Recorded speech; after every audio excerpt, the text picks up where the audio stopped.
this is all money funneling operation. That's what Afghanistan was, and as Julian Assange taught us, that these wars aren't meant to be won; they're meant to be ongoing. Because they had a peace agreement, you know that they had a peace agreement almost immediately after the invasion. Russia invaded. They had a peace agreement, and the Ukraine agreed to it. Zelensky agreed to it, and they flew Boris Johnson out there and said, you can't do this, or we're going to kill you." And so he did. That's why he can't do it, and so that's why this war is ongoing, and they have to rip people off corners and put them in vans to go fight in this fucking war. The average age of the Ukraine military is over 40 years old. Have you seen the videos of guys getting kidnapped? Yes, I can't even watch it. Guys with their families. They grab a guy. They just grab him. Grab him, and people are screaming. They're throwing him in a van.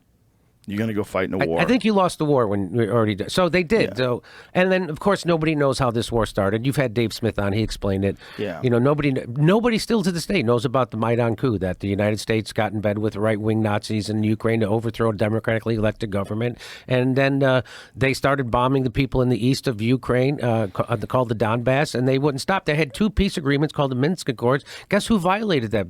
Ukraine. It wasn't the...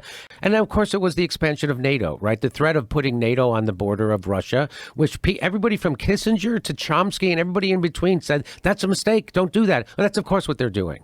And so what's the point of NATO anymore? And then this whole idea, they're doing the domino theory again. Oh, well, if we allow him to do this to Ukraine, he's going to go to Poland next. And it's the same fucking shit they said all the time. It's the domino theory. And again, the world's terrorists are the United States. Look what we did to Iraq. Look what we did to Libya. Libya, the most successful country in all of Africa. The guy created the eighth wonder of the world with the way how he delivered water and turned deserts into farmland. And everybody had a house and everybody had education and healthcare. And we turned it into a failed state run by terrorists with open slave markets. Who did that? Barack Obama and Hillary Clinton did that. And they'll never have to pay a price for that. Barack Obama, the most he'll do is go, yep, that was a mistake. Now, why did they get rid of Gaddafi? Because he was going to start a currency of Africa that was going to compete with the U.S. dollar and the euro. And they can't have that because the way the United States controls the world is because the United States dollar is the reserve currency of the world. So that's why they can put sanctions on all these countries. And so what they're doing, which they shouldn't do, they're weaponizing the U.S. dollar. And so like when countries want to trade with each other, they have to go take their currency, change it into U.S. dollars so they can trade. And a lot of it was based on the petrodollar, which, by the way, Saudi Arabia just quit. They didn't renew it. I don't know if you heard about that. Yeah, I did hear about that. So, and all of a sudden, CBS News is starting to do news stories about how Saudi Arabia was involved in 9/11. All of a sudden, 24 years later, all of a sudden, oh, you know what? Turns out there was something happened. And they're like, you mean 2 weeks after they decided to not renew the fucking petrodollar? Now CBS News is allowed to talk about that and investigate it, which when I talked about it, it got demonetized.